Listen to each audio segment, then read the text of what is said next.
It is a normal evening. You are on the couch, a bar of chocolate in your hand, and your dog is watching you, the way dogs always watch you eat. Patient, hopeful, certain that something good is about to fall. So a piece drops. Or you break off a square and hold it out. It feels like kindness. It isn't. That single square of chocolate is, to your dog, closer to a dose of poison than a treat.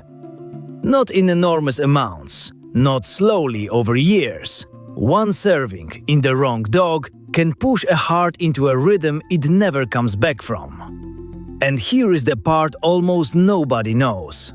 The thing that makes chocolate deadly to your dog is not the sugar. It is not the fat.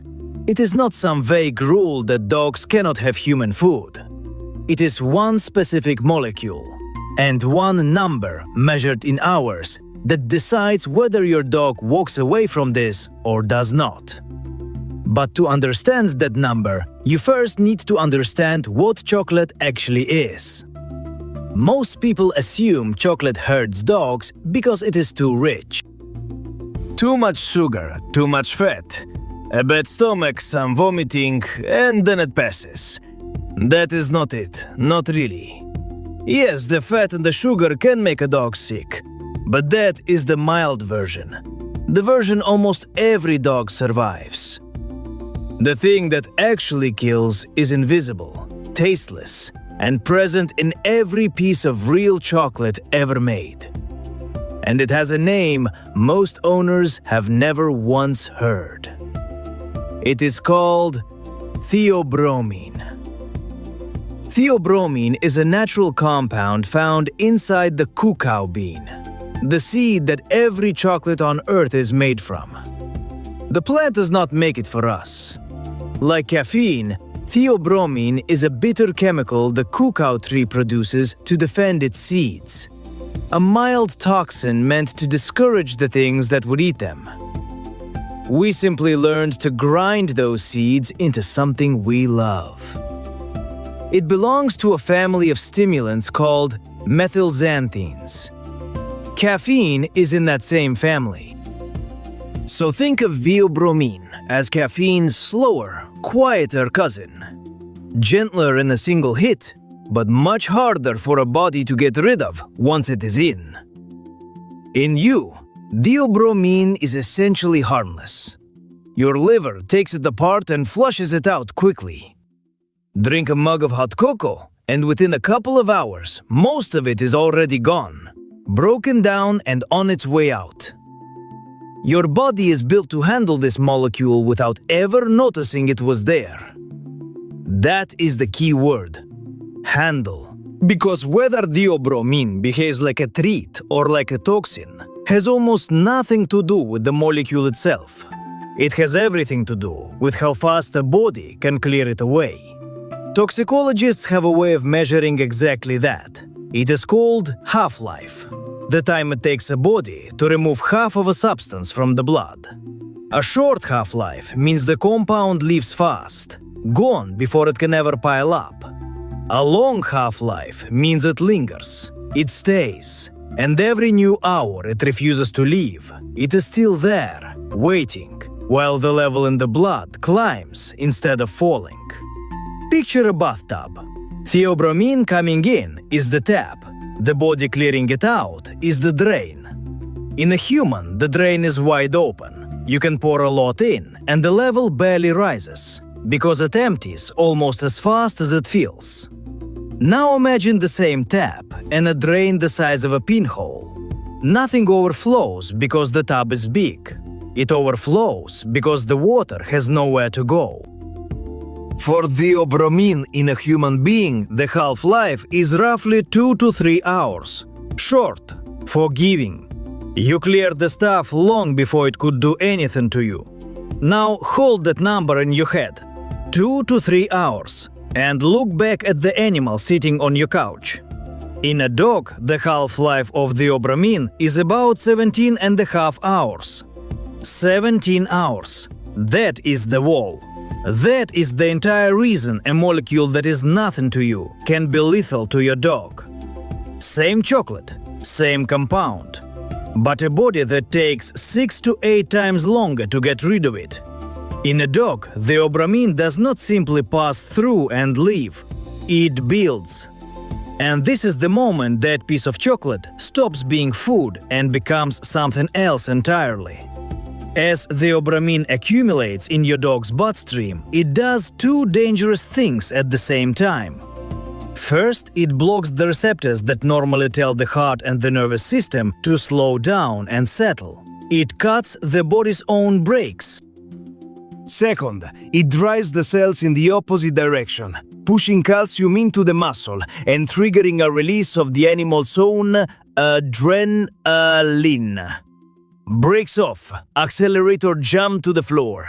The heart starts to race, and then the rhythm itself begins to come apart. The steady, coordinated beat dissolving into something fast, disorganized, and useless. This is a cardiac arrhythmia. At the very same time, the overstimulated nervous system can tip over into tremors and full seizures. A heart that is racing and misfiring cannot pump blood the way it must, and if that rhythm falls apart completely, the dog falls with it. That is how chocolate kills a dog, not by poisoning the stomach, by stopping the heart. And this is not a theoretical danger. It is not some rare freak event. Chocolate is one of the single most common poisonings that veterinarians see. In the United States alone, Animal Poison Control Services handle well over 10,000 chocolate cases in dogs every single year. One large study in the United Kingdom documented hundreds of separate exposures across just a handful of years. Another, tracking cases at the single veterinary clinic, cataloged more than 150 chocolate ingestions in only 4 years. One clinic, one short window. In some practices, chocolate has accounted for as much as a quarter of every acute poisoning a dog is rushed in for. And here is the honest, slightly unsettling part. For a long time, even the experts underestimated it. The early toxic dose guidelines were revised as more real cases came in, and the thresholds for real danger turned out lower than first believed. The professionals whose entire job is to know this were at the start too optimistic. Because here is the uncomfortable truth about the dose. You do not need very much. In dogs, the first signs of poisoning can begin at around 20 milligrams of theobromine for every kilogram of body weight.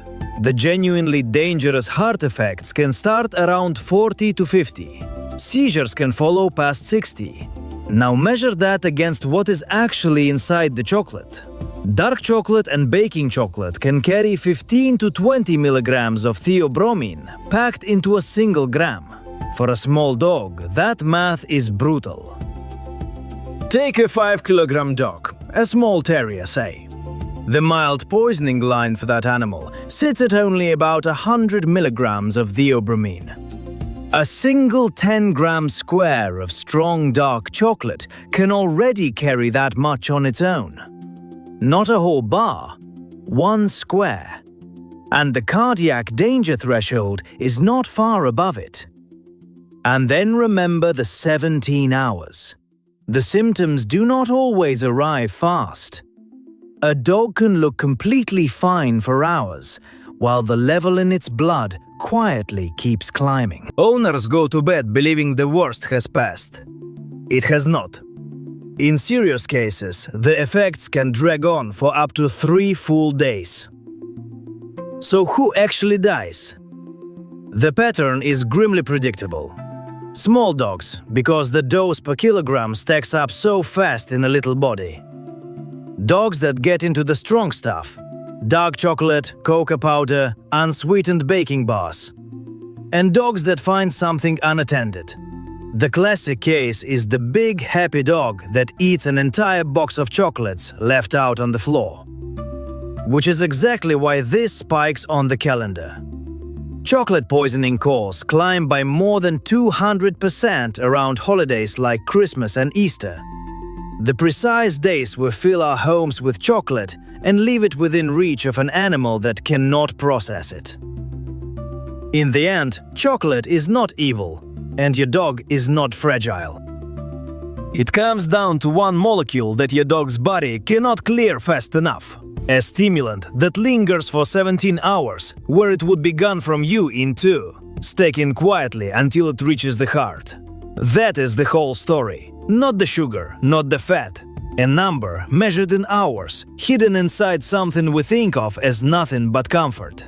So the next time you're on the couch, chocolate in your hand, and your dog looks up at you, patient, hopeful, certain that something good is about to fall, now you know why the kindest thing you can do is not share.